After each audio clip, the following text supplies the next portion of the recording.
सिन्हा जी।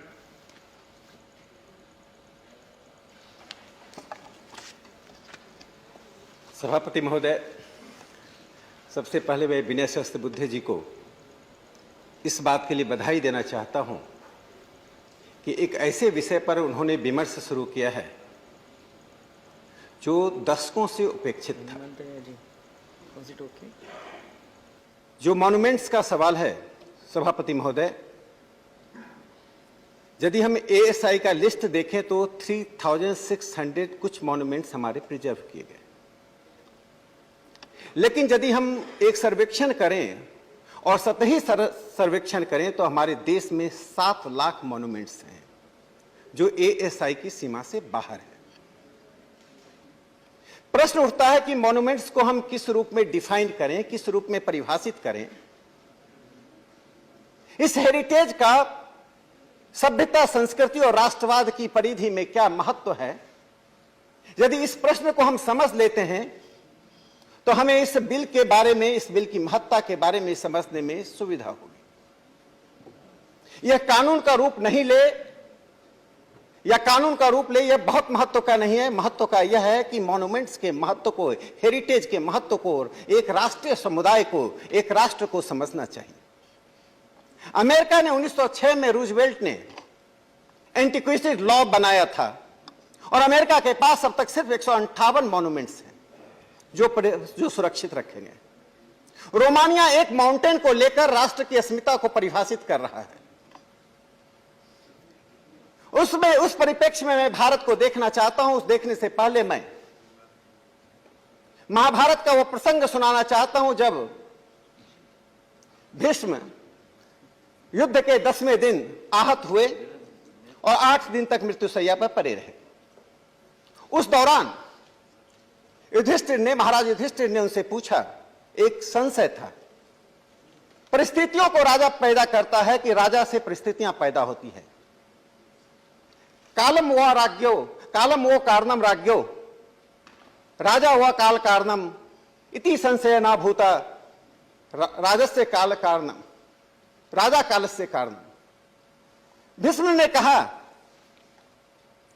कि राजा परिस्थितियों को पैदा करता है, ना कि परिस्थितियां राजा को पैदा करता है। मैं यह प्रसंग इसलिए सुनाया कि आजादी के बाद जब हमने अपनी यात्रा शुरू की, वह यात्रा राष्ट्रवाद की थी, वह यात्रा सांस्कृतिक राष्ट्रवाद की थी। लेकिन क्या हमने उस सांस्कृतिक राष्ट्रवाद को अपने हेरिटेज के संदर्भ में, अपने मॉन्यूमेंट्स के संबंध में, अपने अस्मिता के संबंध में परिभाषित किया था? इसी सदन में 1959 में एक प्रश्न आया। वह प्रश्न था कि नॉर्थ ब्लॉक और साउथ ब्लॉक के दीवालों पर अभी भी ब्रिटिश राजा महाराजाओं के, ब्रिटिश संकेतों के चित्र क्यों उल्लिखित हैं? इसी सदन में 1969 में प्रश्न आया और दो बार यह प्रश्न आया। आजादी के 15 साल बाद यह प्रश्न पूछा गया कि क्वीन विक्टोरिया के चित्र क्यों लगे हुए हैं, कि मूर्तियां क्यों लगी हुई हैं, किंग जॉर्ज की मूर्तियां क्यों लगी हुई हैं। तो मैंने कहा, जो विनय सहस्त्रबुद्धे जी ने गार्डियन अखबार को उद्धृत किया, आखिर गार्डियन अखबार ने 2014 को यह क्यों लिखा था, finally Britishers have left India. इस भविष्यवाणी के पीछे वह इंपीरिकल फैक्ट्स और तथ्यात्मक चीजें थी। उस एक घटना का जिक्र करके मैं इस बिल पर आना चाहता हूं। श्यामजी कृष्ण वर्मा ब्रिटेन में, लंदन में थे। उन्होंने इंडिया हाउस की स्थापना की। हम सब जानते हैं कि इंडिया हाउस भारत से बाहर साम्राज्यवादी आंदोलन का एक केंद्र बिंदु था। चाहे लाला हरदयाल थे या वीर सावरकर, सभी इंडिया हाउस और श्यामजी कृष्ण वर्मा से प्रेरित और प्रभावित थे।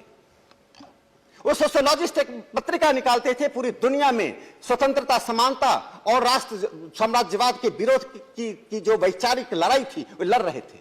श्यामजी कृष्ण वर्मा ने अपनी मृत्यु के पहले एक विल लिखा। उसमें एक राष्ट्रवादी का, एक देशभक्त का की अंतिम इच्छा क्या होती है? मातृभूमि में से आत्मसात हो जाना। उन्होंने बिल में लिखा कि मेरी मृत्यु के बाद मेरे अस्थि भस्म को आजादी के बाद, स्वाधीनता के बाद भारत ले जाया जाए। सभापति महोदय, मुझे बहुत दुख के साथ कहना पड़ रहा है, 47 में 15 अगस्त को हम आजाद हुए, तिरंगा झंडा लाल किले पर फहराया गया, राजनीतिक आजादी मिल गई। आप कल्पना कीजिए, मैं नहीं जानता हूं कि मृत्यु के बाद व्यक्ति का क्या होता है, उसकी आत्माएं कहां होती हैं, लेकिन मैं इतना समझ सकता हूं, कल्पना कर सकता हूं मानव बुद्धि से कि एक देशभक्त जिसने विल में लिखा था कि मेरी मृत्यु के बाद अस्थि भस्म को भारत ले जाए, उसके जीवन की दूसरी कोई तमन्ना नहीं थी। 47 से 57 बीत गया, 67 बीत गया, 77 बीत गया, 87 बीत गया, 97 बीत गया, उसके अस्थि भस्म कहां थे भारतीयों को पता नहीं था।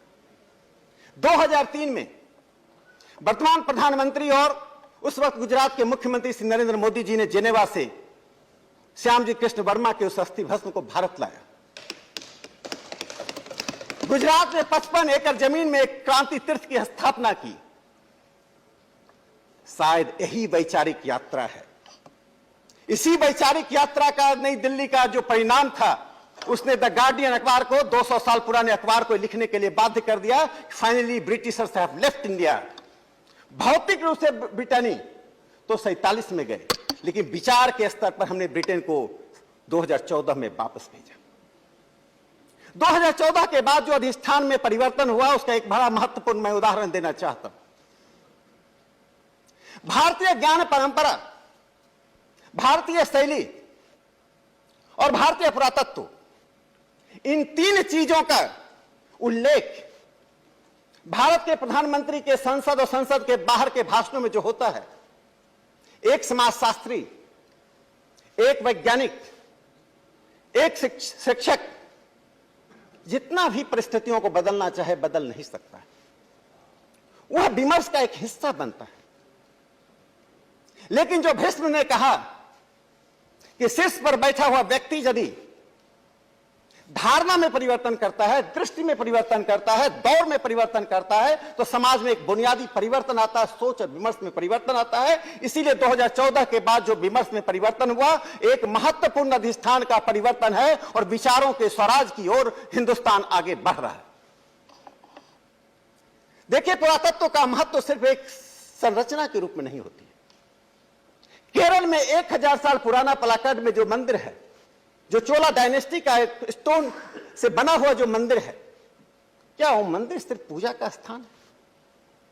शिवाजी का जो रायगढ़ में किला है, क्या वो शिवाजी का एक किला मात्र है? बिहार के औरंगाबाद में एक देव में एक सूर्य मंदिर है जो सैकड़ों साल पुराना है, क्या वो सिर्फ मंदिर मात्र है? भारत की जो सांस्कृतिक और सभ्यताई यात्रा हुई है, उस सभ्यताई और सांस्कृतिक यात्रा का चित्रण चाहे अशोक का पिलर हो, या शिवाजी का रायगढ़ में किला हो, या केरल के पलाक्कड़ का मंदिर हो, वे सभी विजुअल रूप में राष्ट्र को दिखाते हैं। इन चीजों को संरक्षण करके हम पास्ट में, हम भूत में नहीं जीते हैं। हम वर्तमान को चित्रित करते हैं और भविष्य में आने वाली पीढ़ियों को मजबूत करते हैं। Past resembles the present and we strengthen the posterity. इसलिए इस बिल में जो एक महत्वपूर्ण बात कही गई है, जिसका जयराम रमेश जी ने एक दूसरे अर्थ से अलग किया, मैं नहीं कहता हूं ये कानून बने, लेकिन जो विमर्श का मूल मुद्दा है कि सीएसआर का खर्च वहां होना चाहिए नहीं होना चाहिए, 2% से अधिक बढ़ना चाहिए नहीं बढ़ना चाहिए। जयराम रमेश जी से मैं बहुत सीखता हूं। आज उन्होंने कहा कि सीएसआर का मूल उद्देश्य स्थानीय स्तर पर विकास को प्रोत्साहित करना। इस बात से कोई इंकार नहीं कर सकता है कि स्थानीयता का महत्व सीएसआर में है, लेकिन एक राष्ट्र की परिभाषा सिर्फ यदि भौतिक विकास में होती तो भारत का अस्तित्व तो आज नहीं, सैकड़ों वर्ष पहले मिट गया होता। हमने संस्कृति को अपने सभ्यता के आईने में परिभाषित किया और सभ्यता को हमने मानव यात्रा के साथ जोड़ा। मानव यात्रा, सभ्यता और हमारी संस्कृति, तीनों के बीच जो जीवंत संबंध है, उसी को हमारे पुरातत्व प्रतिबिंबित करते हैं। एक स्थानीय स्तर का पुरातत्व, चाहे सेंट्रल दिल्ली में जो अशोक का पिलर है, उस अशोक के पिलर की जो आज ढांचे में जो आज दिक्कतें आ रही हैं, उस ढांचे में जो न्यूनताएं आ गई हैं, उन न्यूनताओं से जो हमारी वर्तमान और आगे वाली पीढ़ी देखेगी, उसका ध्यान अशोक के उस साम्राज्य की ओर नहीं, अशोक की धर्म की परिभाषा की ओर नहीं, उसका ध्यान इस बात के लिए जाएगा कि आज के वर्तमान के हमारे जो शासक हैं उनकी दृष्टि में संस्कृति और सभ्यता का महत्व नहीं है। इसलिए 2014 में सत्ता बदलने के बाद प्रधानमंत्री जी ने जो बार बार एक बात पर जोर दिया, चाहे वो मन की बात में उस स्थानीय पक्ष को रखा जिस स्थानीय पक्ष में वैश्विकता आती है, और जो वैश्विक पक्ष को रखा जिसमें स्थानीयता आती है, यही मॉन्यूमेंट्स भारत को एक राष्ट्र के रूप में, विजुअल के रूप में दृष्टि दिखाती हैं। दुनिया भारत को उन्हीं मॉन्यूमेंट्स में देखती है। मैं एक और बात इसमें जोड़ना चाहता हूं। मैंने कहा अमेरिका के पास 158 मॉन्यूमेंट्स हैं। रूजवेल्ट ने जब 1906 में कानून पे दस्तखत किया था, उसने 17 बार उसका उपयोग किया। रूजवेल्ट ने अपने जीवन में सबसे अधिक उपयोग किसी कानून का किया तो यही एंटिक्विटीज एक्ट का किया। वो जानता था अमेरिका को एक हिस्टोरिक कम्युनिटी बनना है। यूरोप, अफ्रीका और एशिया के दूसरे देश ऐतिहासिक समुदाय बनने की प्रक्रिया में मॉन्यूमेंट्स को ढूंढ रहे थे। हम ऐतिहासिक समुदाय इसलिए हैं कि चाहे 47 हो या 1857 हो या उसके पहले 1757 हो, भारत की परिभाषा 1700, 1600 या 1000 साल की नहीं है। भारत की परिभाषा 10,000 साल की यात्रा की है। यदि नालंदा के विश्वविद्यालय के मॉन्यूमेंट्स को सिर्फ हमने यह देखा कि एक भवन को जला दिया गया, तो वह नहीं है। नालंदा विश्वविद्यालय में बख्तियार खिलजी ने भले ही आग लगाया, लेकिन वो एक दार्शनिक पक्ष को, पीढ़ियों को, दुनिया को दिखाती है कि एक सत्यम विप्रा बहुधा वदंती।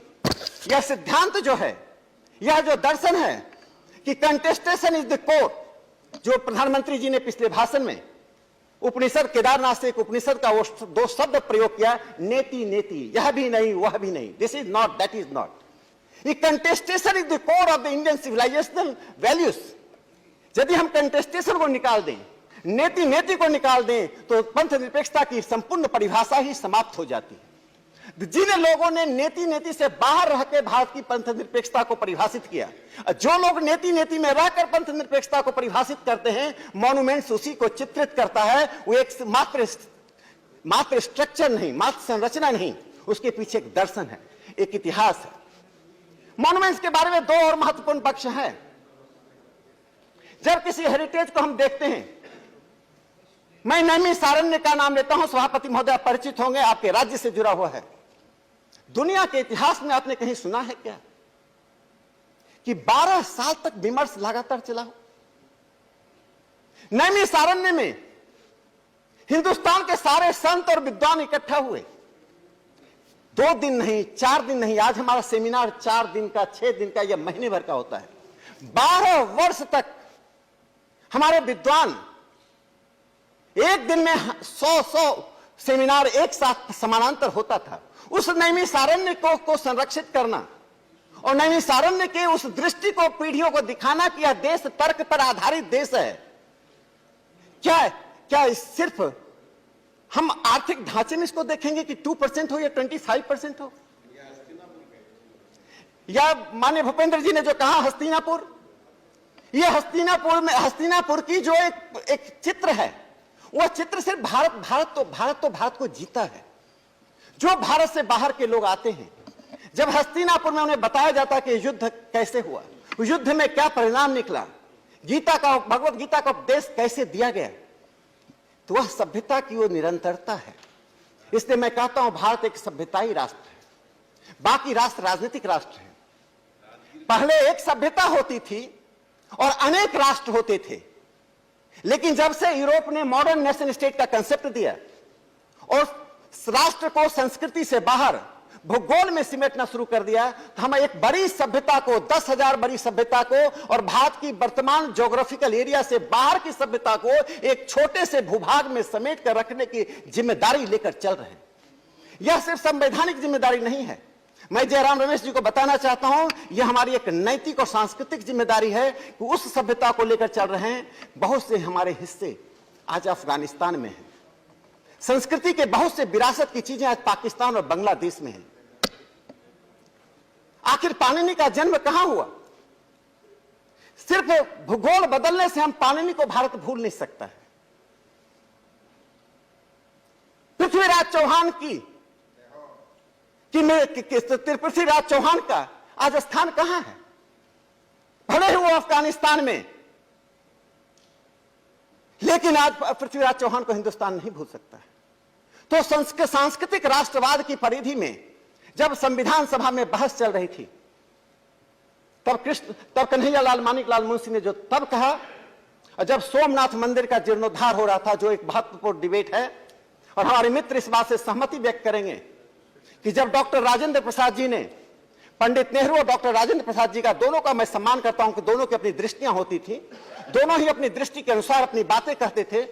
जवाहरलाल नेहरू जी की दृष्टि में एक यूरोप आधारित एक राष्ट्रवाद की एक परिकल्पना थी, और डॉक्टर राजेंद्र प्रसाद कन्हैयालाल मानिकलाल मुंशी के मस्तिष्क में एक भारत केंद्रित राष्ट्रवाद की परिभाषा थी।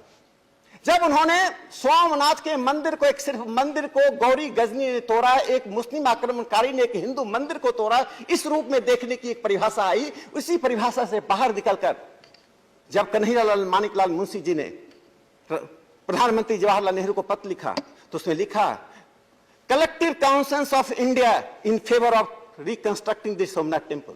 यह कलेक्टिव कॉन्सेंस ऑफ इंडिया क्या है? यह जो सामूहिक सब चेतना है, सामूहिक उपचेतना है, वो सामूहिक उपचेतना तीन बातों से बनती है। मैं अपनी बात समाप्त करता हूं 2 मिनट के अंदर। पहली बात सामूहिक उपचेतना में हम अपने आप को उस विरासत से जोड़ते हैं। तो विरासत लेगेसी से शब्द नहीं है, विरासत अद्वैत का शब्द नहीं है, वो द्वैत का शब्द है। विरासत से हम उस भवन को देखते हैं, जिस भवन से हम वह जोड़ते हैं कि इस भवन से शासन कैसे हुआ, इस भवन में बैठा कौन था, उसका सामाजिक और राजनीतिक दर्शन कौन था।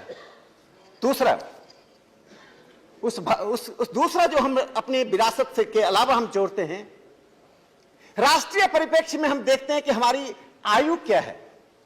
क्या हमारी आयु विदेशियों के द्वारा परिभाषित है या आयु हमारे द्वारा परिभाषित है? तो वह आयु हमें उन हेरिटेज से, उस विरासत से मिलता है। तीसरा, हमारा भविष्य क्या है? जो हेरिटेज है, मॉन्यूमेंट्स हैं, वो हमारे पास्ट को नहीं, पास्ट के उस ग्लोरी को दिखाते हैं। जिस मॉन्यूमेंट से हमारी हार दिखाई पड़ती है, वहां हमारा रेजिस्टेंस दिखाई पड़ता है, किसके बावजूद मैं किसी मॉन्यूमेंट्स को हटाने के समक्ष नहीं हूं। इसके बावजूद भी भारत बना रहा है, इसके बावजूद भी भारत की सभ्यता और संस्कृति आगे बढ़ती रही। ये जो बावजूद है, with you, without you, irrespective of you, आप साथ हैं। जो मॉन्यूमेंट हमारे साथ रहा, जो मॉन्यूमेंट हमारे साथ नहीं रहा, जो मॉन्यूमेंट रहने के बावजूद भी हम रहे, इन तीनों के बावजूद भारत की सभ्यता और संस्कृति पलती बढ़ती रही। मैं अंत में एक बात से अपनी बात समाप्त करना चाहता हूं।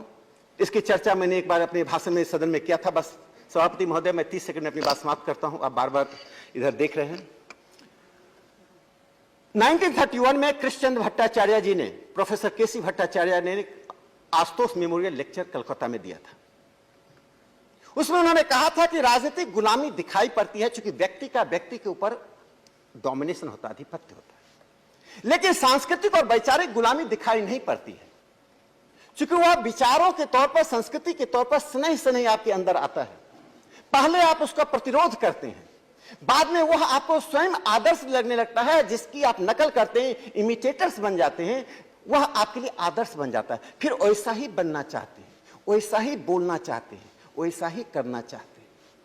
तो यूरोप केंद्रित जो वैचारिक डोमिनेशन था और है, उसका कारण है कि 47 से लेकर 2014 तक हमने मॉन्यूमेंट्स को बचाया, लेकिन हमने उसके महत्व को नहीं समझा।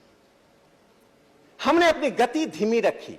यही कारण है कि 1959 में इस सदन में जब सवाल पूछा गया, तो हमारी सरकार जवाब नहीं दे पाई कि क्वीन विक्टोरिया और एडवर्ड किंग जॉर्ज की प्रतिमाएं अभी भी दिल्ली में क्यों बनी हुई हैं, नॉर्थ ब्लॉक साउथ ब्लॉक के दीवारों पर ब्रिटिश चित्र क्यों लगे हुए हैं। मुझे लगता है कि भारत में जो परिवर्तन आ रहा है, वह परिवर्तन सांस्कृतिक राष्ट्रवाद का परिवर्तन है, जो कि देश को समृद्ध कर रहा है। और इसी समृद्धि में यह बिल आता है, मुझे लगता है कि विनय जी इस पर जो विचार कर रहे हैं, इस बिल के द्वारा जो एक विमर्श शुरू हुआ है, इस विमर्श के द्वारा हम जिस रास्ते पर बढ़ना चाहते हैं वह रास्ता हमारे उस ग्लोरी का रास्ता है जिसको हमने पीछे खोया था। उसे प्राप्त करने के लिए, उसी स्वर्णिम भविष्य को प्राप्त करने के लिए हम कदम बढ़ाए हैं। कोई चाहे या ना चाहे, भारत का कदम बढ़ चुका है, इसको कोई रोक नहीं सकता। बहुत धन्यवाद बहुत राकेश सिन्हा जी।